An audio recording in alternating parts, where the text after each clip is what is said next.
car il est 16h45 à Bruxelles et nous accueillons comme invité, et on a attendu toute la semaine pour le voir parce qu'on avait très envie, Jean-Guyen Queyras, qui viendra faire un tour à Montréal. Jean-Guyen, bonjour, bonne fin d'après-midi et bienvenue. Bonjour.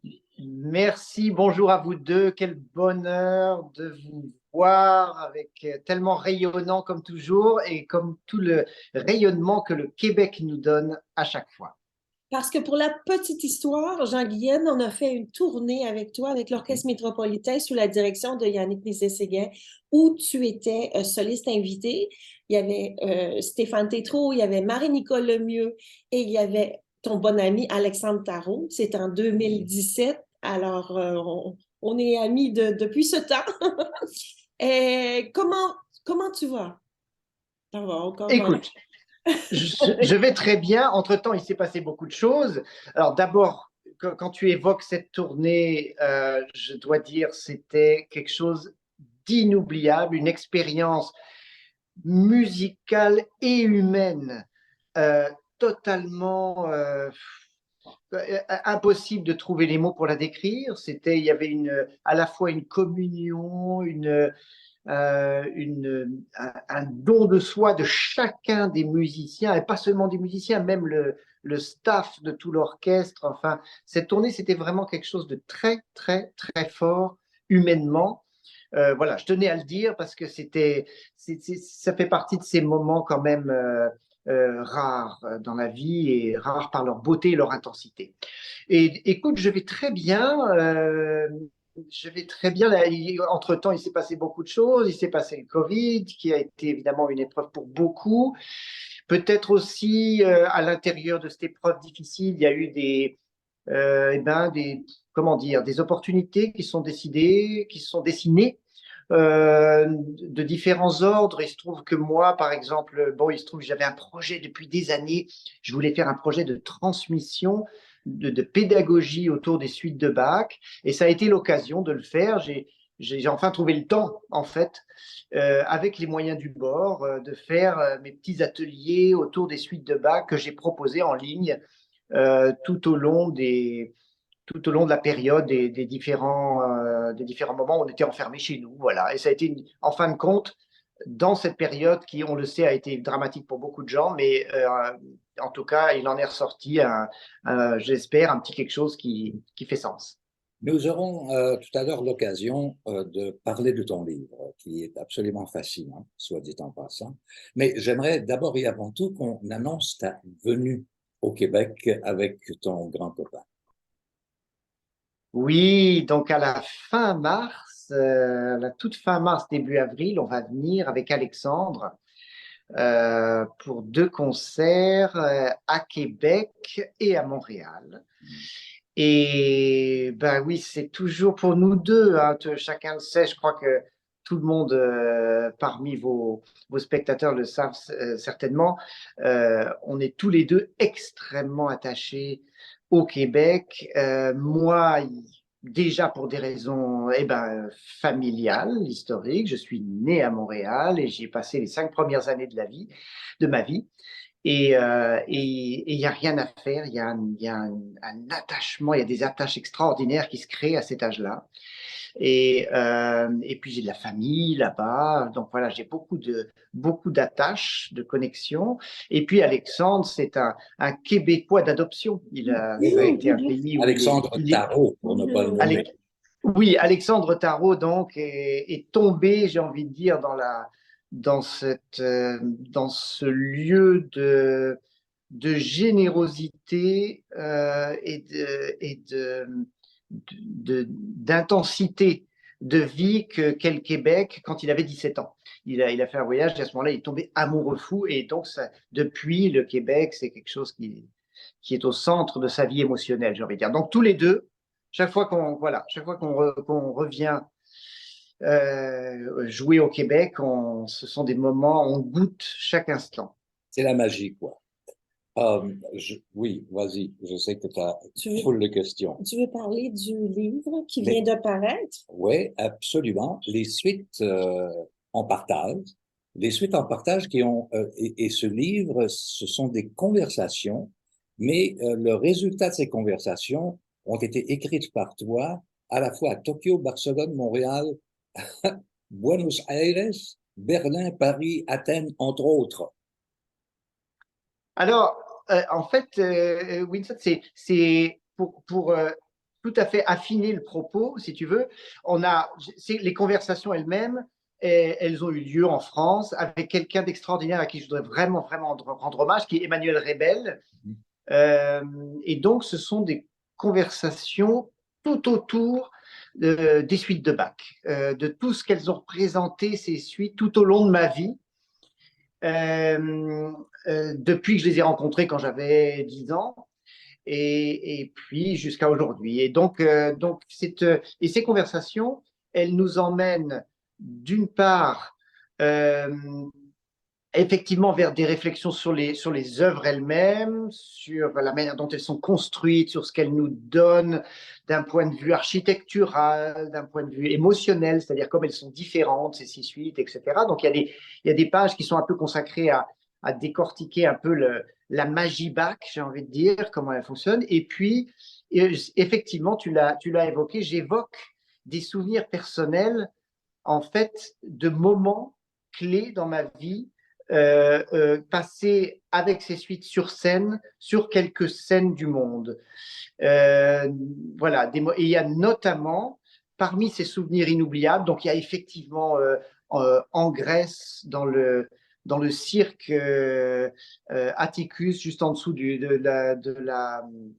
l'Acropole. Ça, c'est quelque chose d'extraordinaire parce on est en lien avec l'intemporel, et donc, Bach, qui est à la fois intemporel et qui est tellement vivant, qui est tellement maintenant, qui exprime tellement de choses. Et donc, de vivre ça, c'est ce moment où on est dans ce lieu et on comprend qu'on vit quelque chose qui est rare et qui va nous marquer à vie. Voilà. Et parmi ces souvenirs forts, il y a, tu en as cité quelques-uns, effectivement, Barcelone, Tokyo, etc. Et puis, Montréal. Parce que l'intégrale des suites que j'ai données à Montréal au Festival Bach a été pour moi un moment clé aussi dans ma vie, parce que c'était un moment où justement ça faisait déjà quelques années que je revenais de manière un peu régulière au Québec, mais je n'étais pas encore revenu très souvent. Et je commençais à remettre les pièces du puzzle de ma vie quelque part en place à ce moment-là, avec plusieurs rencontres avec mon père biologique Philippe, qui vit au Québec, et puis avec ma demi-sœur qui vit là-bas et que je n'ai rencontré que sur le tard. Donc c'est des choses qui sont fortes et sur lesquelles il faut travailler. Donc il y avait tout cet aspect émotionnel. Et puis, il y avait, je crois que ça a joué un rôle. Et puis, voilà, toute cette atmosphère du Festival Bach, etc. Et ça a fait que cette soirée-là a été un moment clé, un de ces moments jalons que j'évoque dans ce livre, Bach, les suites en partage. Donc, l'écriture de ce livre est vitale pour toi. C'était un must absolu sur le plan à la fois affectif, émotionnel et psychologique. Oui, tu as raison, c'est quelque chose euh, qui on dit toujours, hein, bon, ça c'est quelque chose, tout le monde le dit et on a raison de le dire, et on pourra jamais assez le dire, l'universalité de Bach, hein, voilà, il est universel, il y a tout dans Bach. Et donc, je crois que c'est pas un hasard si j'ai pu vivre des choses, des expériences humaines tellement fortes autour de ces œuvres. C'est que d'une part, oui, ce sont des chefs-d'œuvre de construction, d'architecture, de l'esprit, hein, au même sens que des compositeurs de tous les temps, qu'un Boulez, avec son esprit, va créer des choses absolument extraordinaires. Mais il y a aussi dans cette musique quelque chose qui vient directement du cœur, qui vient directement de l'âme et qui nous permet de ce qui est drôle, j'allais dire, il y a une espèce de faux paradoxe dans ces suites, c'est que à travers l'incarnation, parce que c'est des suites de danse. Alors pourquoi il fait des suites de danse? Parce qu'il veut qu'on les sente dans notre corps. Il veut que la musique se soit dans notre corps d'interprète, mais dans le corps aussi de nos auditeurs. Et donc, cette musique, elle est dans le corps, on la sent, il y a un rythme comme ça qui nous donne envie de danser. Mais ensuite, il va nous emmener par des traits de génie compositionnel extraordinaire dont il a le secret, vers des moments métaphysiques absolus. Je pense bien entendu à la sarabande de la 5e suite, mais il y a aussi d'autres sarabandes comme ça, la 2e suite, enfin, où on s'élève complètement vers l'éther, vers oui, la métaphysique, j'ai envie de dire. On boit vos paroles, Jean-Guilhem. Tellement. Jean-Guienne, parallèlement à ça, il y a un disque qui vient tout juste de sortir, justement avec Alexandre Tarot, de Marais Marais. Tu peux nous parler de cet album? Alors oui, on s'est lancé dans une aventure avec Alexandre Tarot. Donc, comment dire? Je commencerai par dire ça. On a tous les deux le goût, lui comme moi, de la transcription. Pourquoi? La transcription, j'ai envie de dire, c'est peut-être une sorte d'étape ultime de l'interprétation. Hein, interpréter, c'est un peu recomposer. On doit faire tout un travail avec une œuvre, on doit la travailler, la malaxer, aller prendre toutes les informations qui se trouvent dans cette œuvre, et puis ensuite on doit la faire sienne, et on doit, pour qu'elle prenne vraiment vie au concert, il faut qu'on la fasse nôtre, qu'elle soit dans notre corps, dans notre âme, partout, et puis qu'elle jaillisse quoi, au moment du concert. Et j'ai envie de dire, la transcription, c'est presque une étape supplémentaire. C'est-à-dire que là, effectivement, il y a en plus ce travail qui, dans le cas de cet album, a été assez énorme, je dois dire. On a énormément travaillé avec Alexandre de transcription, donc de ces œuvres qui sont, comme toutes les œuvres de Marais Marais, des œuvres pour viol et basse continue. Et donc, en ce qui me concerne, il y avait déjà tout l'aspect du rendu de cette écriture extrêmement idiomatique pour la viole, de comment faire pour que cette écriture, pour que cette musique prenne pleinement vie au violoncelle. On a 2 cordes de moins, ne sont pas les mêmes intervalles, on ne peut pas faire tous les accords exactement comme ils sont écrits. Donc il y a beaucoup de choix à faire pour trouver ce qui va vraiment être pleinement au service de cette musique. Et puis de la part d'Alexandre, il y a un travail extraordinaire de réalisation de la basse chiffrée. Donc lui, ce qu'il a, c'est vraiment une ligne de basse avec le chiffrage, c'est-à-dire les harmonies qui doivent être jouées, et il la réalise avec vraiment son génie d'inventivité. Et puis, ce qui est bien, c'est qu'il ose. Il ose, vous avez dû entendre dans certaines des variations, par exemple, de la Folia, il écrit carrément une partie à la main droite, il y a un trait de double croche qui n'est pas du tout écrit, qui n'est pas du tout là, et pour lequel moi-même, je mets la partie de viol en retrait. Alors, il faut savoir, ça pourrait choquer certains qui vont dire, mais comment? Mais on nous dit qu'on joue du marin. Mais il faut savoir que c'est totalement dans l'esprit de l'époque.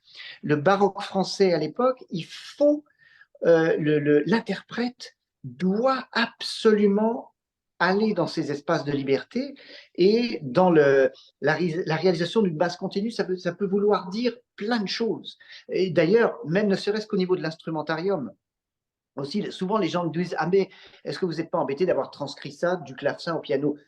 Personne ne dit que ça doit être au clavecin, la réalisation d'une basse continue à l'époque. C'est souvent avec un consort, avec une basse de viol, avec un luth ou un théorbe, et effectivement peut-être un clavecin, mais il peut y avoir autre chose, il peut y avoir toutes sortes de choses, parfois une guitare. Donc de toute façon, c'est une musique où je crois l'inventivité et la liberté d'esprit du réalisateur de la basse, pour autant qu'il ait le goût et le sens de cette musique, est non seulement bienvenu, mais indispensable. Alors, que faire avec les amateurs de Jordi Savall? Mais les amateurs de Jordi Savall, j'en fais partie. Je suis dans le premier groupe des fans Un groupie. inconditionnels de Jordi Savall. J'adore ça. J'aimerais aussi même vous citer d'autres jeunes gambistes qui sont apparus maintenant. Il y a des gens extraordinaires et qui jouent Marin Marais d'une manière extraordinaire à la viole. Donc, si on a fait cette démarche-là, nous, c'est pas du tout pour dire bon, allez, hop, la viole, c'est terminé. Maintenant, Marin Marais, c'est au violoncelle et piano. Pas du tout. C'est pour ouvrir un autre chapitre, une autre. Voilà, on espère. Je pense qu'il y a deux aspects. Il y a d'une part le fait que, encore une fois, ce qui est important, c'est l'esprit d'une musique. Hein. C'est-à-dire, est-ce que on garde l'esprit de Marin Marais ou le garder, j'aime pas parce que ça donne l'impression d'une cage. Est-ce qu'on arrive à donner vie, à incarner l'esprit de Marin Marais? Les retours qu'on a sur l'album et puis au concert nous sont plutôt encourageants. Les gens semblent assez heureux de vivre ce qu'on leur propose. Et puis, il y a un aspect qui est presque moins important, mais bon, le fait que ce soit au violoncelle et piano, eh ben, ça nous a permis de jouer ça à la Philharmonie de Paris, salle de 2700 personnes, et où il n'y avait aucun problème de balance, etc. Et bon, c'est un fait qu'on peut difficilement jouer avec une viole de gambe dans une salle de 2700 personnes. C'est tout à fait autre chose. C'est tout à fait. Voilà. Mais c'est pas, ça, je dirais pas que c'est la raison principale. Mais ce qui nous ferait plaisir, c'est si les gens apprécient, si les violoncellistes aussi et les pianistes apprécient cet album, c'est de dire, mais allez-y, pourquoi pas aussi ouvrir Voilà. une page de cette musique au violoncelle et piano. On obtient tous les deux du chef. Jean-Guyen, j'ai une question tout à fait personnelle. J'ai vu tes remerciements pour la réalisation de l'album et tu remercies Jérémy Kéras. Qui est Jérémy Kéras? Alors, je suis très content que tu poses cette question, que tu l'évoques. J'aurais pas osé, mais voilà. Alors, Jérémy Kéras est mon fils, c'est vrai. Et il se trouve qu'il est peintre et que c'est un peintre avec un talent extraordinaire. Et en plus, sa particularité, c'est que bon, il a deux parents musiciens et ça ne doit pas être étranger au fait la musique est extrêmement présente dans son œuvre.